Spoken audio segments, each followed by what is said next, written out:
India के उड़ीसा राज्य के पुरी में चमत्कार की एक ऐसी कहानी है जिसे समझ पाना साइंस के बस की बात नहीं है। साइंस, ज्योग्राफी, फिजिक्स, केमिस्ट्री और दुनिया के सारे ग्राउंड्स ऑफ बिलीव्स यहाँ सब फेल हो जाते हैं। हिंदू मान्यता में 4 धाम होते हैं: बद्रीनाथ धाम, द्वारकाधीश धाम, रामेश्वरम और जगन्नाथपुरी।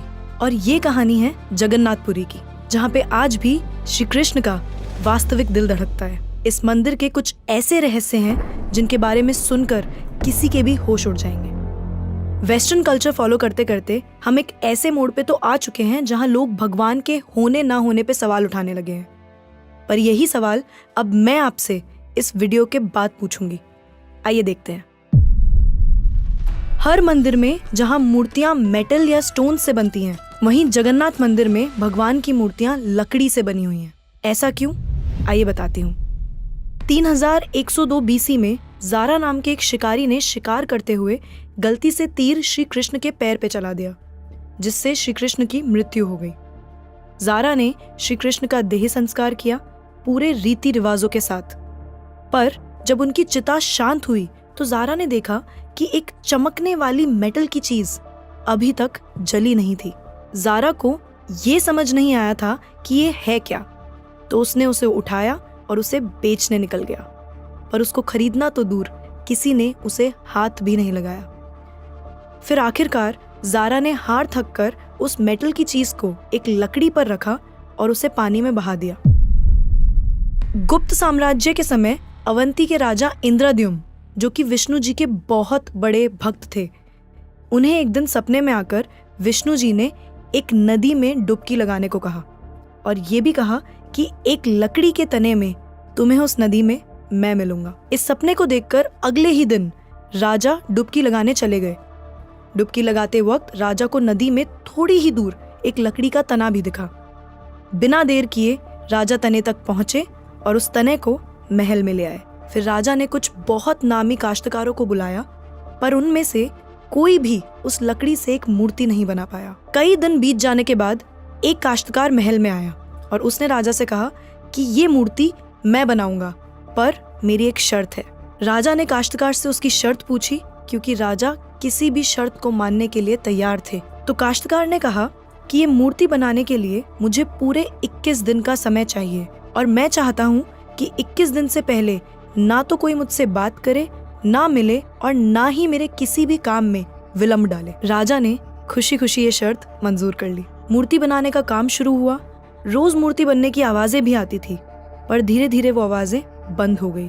अवंती की रानी को लगा कि शायद भूख प्यास से काश्तकार मर चुका है, इसीलिए उन्होंने जहाँ मूर्ति का काम चल रहा था उस कमरे के दरवाजे को खुलवाने की जिद की और राजा को उनकी बात माननी पड़ी। जैसे ही दरवाजा खुला तो उन्होंने ये देखा कि वहाँ कोई काश्तकार था ही नहीं। सिर्फ और सिर्फ 3 मूर्तियां थी: भगवान जगन्नाथ, उनके भाई बालभद्र और उनकी बहन सुभद्रा। और उसी जगन्नाथ जी की मूर्ति में वो मेटल वाली चीज भी रखी गई थी, जो कि कुछ और नहीं, श्री कृष्ण का धड़कता हुआ दिल था। ये कोई नॉर्मल ह्यूमन हार्ट नहीं है, ये एंशिएंट एडवांस टेक्नोलॉजी का क्लियर सबूत है।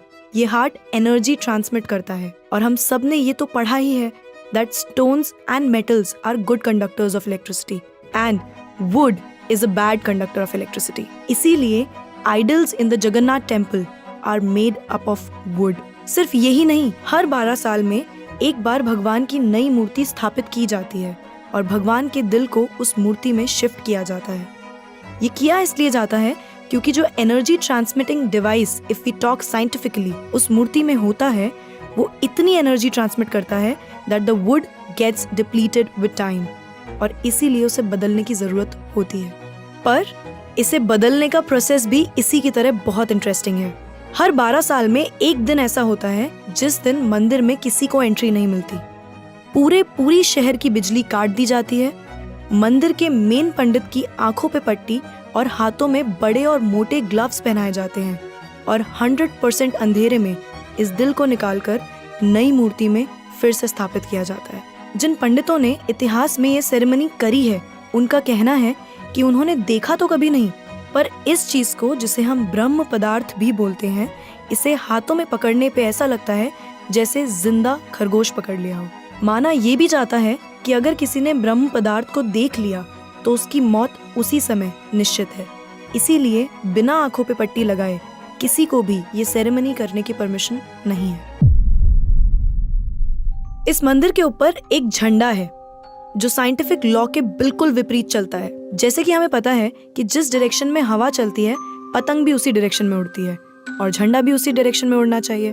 पर जगन्नाथ मंदिर के इस झंडे की बात बिल्कुल अलग है। ये हमेशा हवा के ऑपोजिट डायरेक्शन में उड़ता है। क्यों और कैसे आज तक कोई समझ नहीं पाया। इस झंडे के साथ एक और खास बात है कि इसे रोज बदलना पड़ता है। इसीलिए मंदिर के पांडु 214 फीट ऊपर लगे इस झंडे को रोज चढ़कर बदलते हैं, क्योंकि कहा जाता है कि अगर किसी दिन ये झंडा नहीं बदला गया तो मंदिर 18 सालों के लिए बंद हो जाएगा। मंदिर में आए भक्तों के बीच रोज प्रसाद बांटा जाता है। उनके लिए वो प्रसाद बनाया जाता है और जगन्नाथ मंदिर में होने वाली हर चीज में कहीं ना कहीं भगवान की कोई ना कोई लीला छुपी है। मंदिर में रोज 500 लोगों के लिए प्रसाद बनता है और कभी कभी भक्तों की संख्या हजारों में भी चली जाती है। पर जगन्नाथ मंदिर में भक्तों के लिए प्रसाद कभी कम नहीं पड़ा।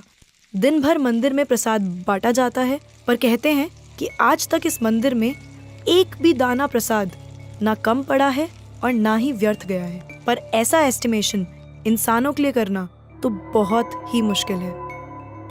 और ये बात यहीं खत्म नहीं होती।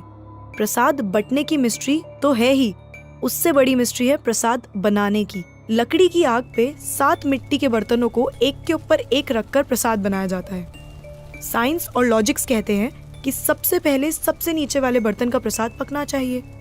पर पुरी के जगन्नाथ मंदिर में साइंस और लॉजिक्स नहीं चलते।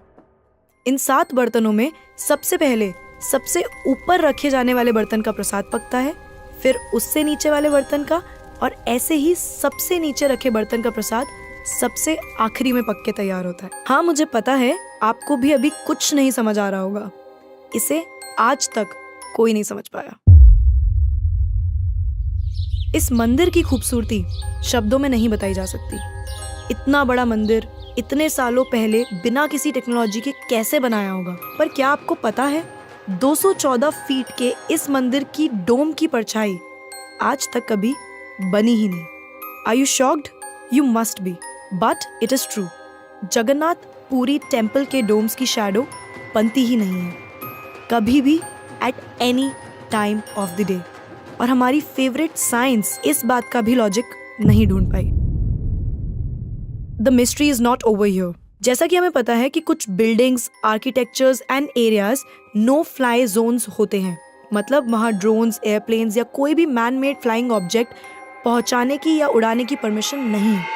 पर पक्षियों को तो हम नहीं रोक सकते, उन्हें समझाना तो बहुत मुश्किल है ना। पर अगर हम जगन्नाथ टेम्पल की बात करें तो वहाँ पे ऐसा कुछ है जो शायद पक्षियों को पता है और हमें नहीं, क्योंकि इस मंदिर के ऊपर कोई भी ड्रोन, कोई भी एयरप्लेन या कोई भी पक्षी कभी उड़ता ही नहीं। आपने देखा होगा ना मंदिर के डोम्स पे या बड़ी बड़ी बिल्डिंग्स पे बर्ड्स को बैठे हुए।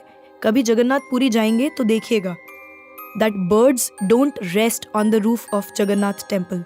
आप कभी भी किसी भी पक्षी को जगन्नाथ टेम्पल की छत पे या उसके डोम्स पे बैठा हुआ नहीं देखेंगे।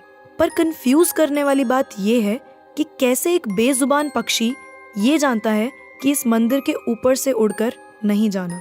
All of these things sound so exciting, right? अगर आपको ये कहानी जानने में और सुनने में मजा आ रहा है और आप ऐसी ही नई नई चीजें और कहानियां जानना चाहते हो तो नेकेड ट्रुथ को सब्सक्राइब करना मत भूलना। हम आपके लिए बार बार कुछ नया लाते रहेंगे।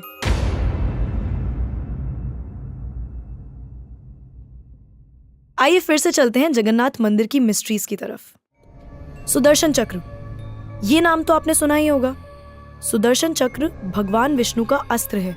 ये अधर्म का विनाश करता है।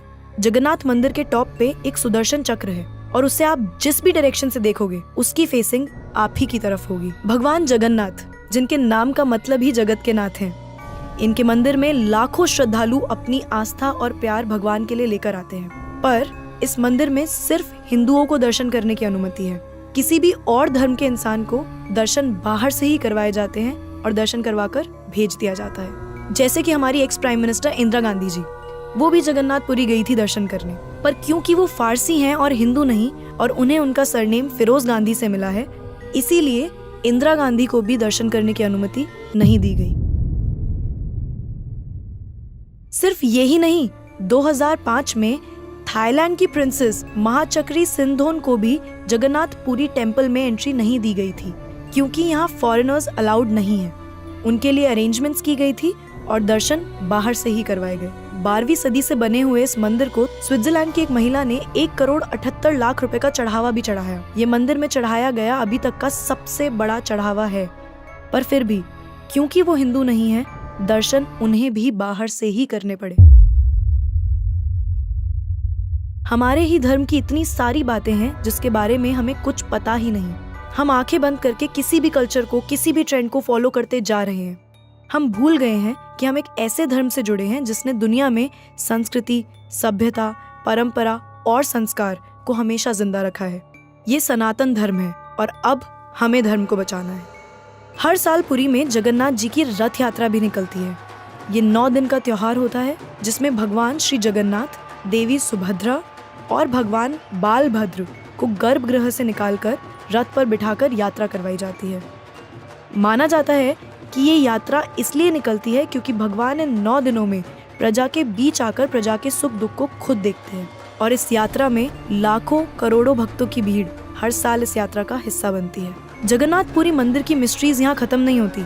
और भी बहुत सारी कहानियां हैं जो हम नहीं जानते, जैसे कि हर साल भगवान 15 दिन के लिए बीमार पड़ते हैं और भक्तों के लिए मंदिर में दर्शन बंद कर दिए जाते हैं। पर बहुत कम लोग जानते हैं कि ऐसा क्यों होता है।